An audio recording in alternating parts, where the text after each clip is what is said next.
Hollywood's most enduring mystery may finally have its truth revealed, and it's far darker than anyone imagined. New witnesses, shocking revelations, and decades of silence are rewriting what really happened to Natalie Wood in 1981. And here's where it gets eerie. Natalie Wood, one of Hollywood's brightest stars, boards the yacht Splendor with her husband Robert Wagner, her co-star Christopher Walken, and the captain Dennis Davern. It was supposed to be a relaxing weekend getaway off Catalina Island. Just a holiday. But from the start, there was tension in the air. Small arguments flickered, voices raised slightly, gestures sharper than they should have been on a calm night. You could feel the unease. Imagine being on that yacht, the waves rocking gently beneath you, the moon reflecting off the water, while under the surface tempers simmered. It seemed ordinary, but the night had a quiet, brewing storm. You can almost hear the creak of the deck as secrets wait to unfold. Then, the morning of November 29th changed everything. Natalie's body was found floating face down near the yacht. The scene itself is haunting. A nightgown and a down jacket, garments that don't match a casual stroll or a daring escape. Something felt off immediately. The initial ruling? Accidental drowning. But anyone familiar with Natalie, her fear of water, and her careful nature would have questioned it instantly. She wasn't reckless. She wasn't someone who'd just wander off in the dark. The quiet panic, the sudden shock of discovery, it hit everyone hard. What happened on that deck the night before? And here's the part that makes your stomach turn. The autopsy and evidence just don't add up. Fresh bruises on her arms, legs, face, and wrists, clearly defensive. Broken fingernails like she had been clawing at something or someone. And that down jacket, hastily thrown on, not the protective layer it should have been if she was simply slipping into the water. Her blood alcohol level was elevated, yes, but not enough to impair her judgment to the point of walking into danger. And the timeline is chilling. Hours passed before anyone realized she was missing. Hours where she could have called for help, screamed, fought, or tried to escape. All of it paints a picture that contradicts the so-called accident. Her character, her fears, the defensive injuries, everything signals this wasn't just a tragic fall into the water. Have you ever seen a story line up perfectly against the official version? It's unnerving, and this is where it starts getting messy. Robert Wagner's story kept shifting over the years. His initial statement?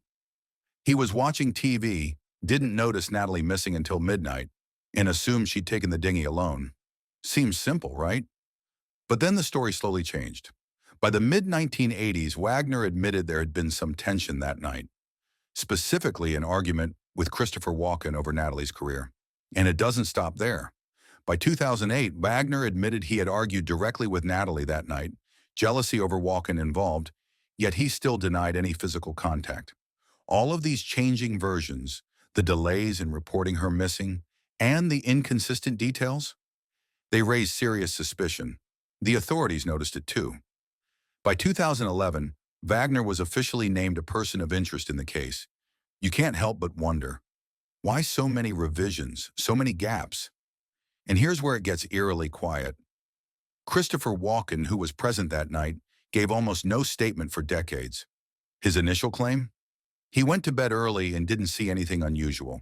Walken avoided interviews almost entirely, only giving partial cooperation in 2011. Why the silence? Speculation swirls. Attorney advice, fear of Wagner, or maybe protecting Natalie's legacy. Whatever the reason, he remains the last person besides Wagner to have seen Natalie alive that night. The silence itself adds a weight to the mystery, leaving us with more questions than answers. And then the story took another shocking turn.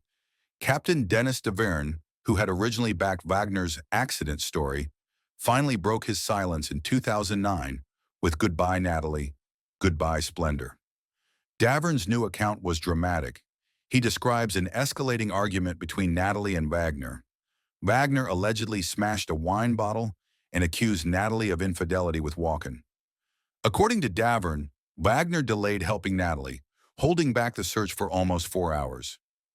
Davern's testimony also backs up the defensive bruises, the patterns on her body, and even screams reportedly heard by nearby witnesses.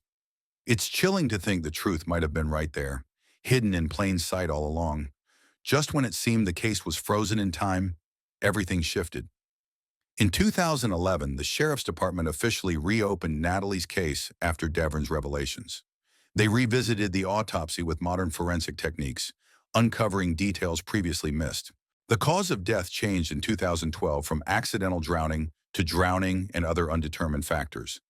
Bruises previously overlooked were determined to be pre-water, strongly suggesting an altercation. And the delay in reporting her missing? Suspicious, aligning eerily with Davern's claims about Wagner's actions that night. Suddenly, what seemed like a tragic accident started to look far more sinister. And here's where the family steps in. Natalie's sister, Lana Wood, has spent decades insisting Natalie was murdered. She fought tirelessly to challenge the official accident narrative, never letting the story fade. Lana highlighted several critical factors: Natalie's fear of water, Wagner's controlling behavior, and the marital tensions that night. Her advocacy provided essential context for motive and the events leading to that fatal altercation. Interestingly, much of what Lana had long claimed was later validated by the reopened investigation and forensic findings. It's a reminder that sometimes the truth has to be fought for over decades. And now, the bombshell. 2024 brought new witnesses whose testimonies could change everything. A California man, just 17 at the time, worked on a nearby fishing boat and reportedly heard Natalie scream in fear for her life. A dying 80-year-old woman recalled seeing Wagner physically abuse Natalie back in the 1960s. A neighbor from the 1950s remembered Natalie banging on her door, terrified of Wagner's threats. Then there's Marilyn Wayne, who lived about 50 feet from the splendor. She claims she heard cries for help around 11 p.m., lasting up to 15 minutes. Days later, she received a handwritten note: "If you value your life, keep quiet about what you know." These previously unreported testimonies point to a violent confrontation, reinforcing the theory that Natalie's death was far from accidental. Imagine hearing a scream like that across the water. What would you do? And here's where science speaks louder than words. Broken fingernails indicate a struggle, not a simple slip or accidental fall. Defensive bruises on her arms and wrists suggest possible restraint. Her down jacket wasn't carefully worn. It was thrown on hastily, offering no real protection. The timeline of her disappearance aligns chillingly with witnesses' screams and the hours-long delay in getting help. The autopsy confirms these injuries occurred before she hit the water, painting a picture that contradicts the accidental drowning narrative. Sure, alcohol was undeniably present that night. Everyone aboard the yacht had been drinking, and that fact has often been used to explain away what happened next. But here's the crucial point that often gets glossed over. The amount Natalie Wood consumed was not enough to impair her judgment or motor skills to the degree required for a fatal accident. Toxicology reports and witness recollections consistently suggest she was functioning, aware, and capable of making rational decisions. This directly undermines the long-standing narrative that she drunkenly wandered off the yacht or fell into the water by mistake. Whatever led Natalie into the ocean cannot be dismissed as a simple alcohol-fueled mishap. That's where the small but telling details begin to unravel the official story. The original explanation claimed Natalie left the yacht to secure the dinghy, implying a clumsy, careless moment that ended in tragedy. But when investigators examined the scene, that explanation collapsed under scrutiny. The dinghy was found neatly beached, not drifting or tangled. The oars were properly stowed, not scattered or floating nearby. There were no signs that Natalie had struggled with the boat, lost her balance, or been pulled into the water accidentally. Nothing about the dinghy's condition supports the idea of chaos, panic, or a fatal misstep. Instead, the scene suggests control, intention, and order, elements that contradict the idea of an intoxicated accident. If Natalie had truly gone out alone to manage the dinghy and something went wrong, there should have been evidence of that struggle. There wasn't. This absence of physical corroboration strengthens a far more unsettling possibility: that Natalie did not end up in the water voluntarily at all. The evidence points away from the accident and toward confrontation. And then there's the emotional powder keg simmering aboard the yacht that night.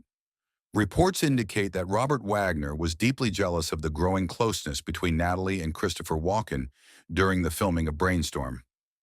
That tension didn't stay buried. It reportedly escalated throughout the evening, fueled by alcohol, resentment, and long-standing marital strain. Multiple accounts suggest Natalie was considering leaving Wagner, a detail that adds devastating context to what followed.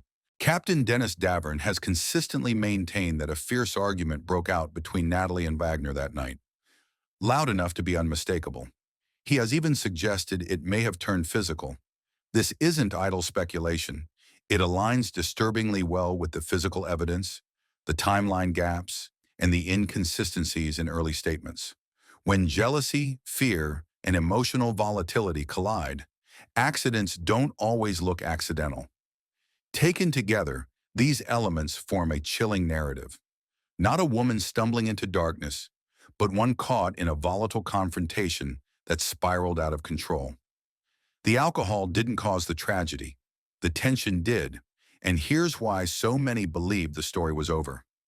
Authorities immediately accepted the accidental drowning narrative, shutting down deeper inquiry. The initial investigation was woefully inadequate. Witnesses ignored, Natalie's body released too early, and the dinghy was never properly analyzed. Add to that Hollywood influence, intimidation, and institutional deference, and it's easy to see why the case went cold for decades. Fast forward decades later, Wagner was named a person of interest in 2018, decades after the tragedy. But unlike 1981, he refused to cooperate following the case reopening, highlighting the legal and investigative complexities surrounding the case. New witness statements, however, kept the investigation alive, providing threads that authorities still can't ignore. Public interest flared back to life after 2011, when Davern's testimony and a forensic reevaluation put the spotlight back on the case.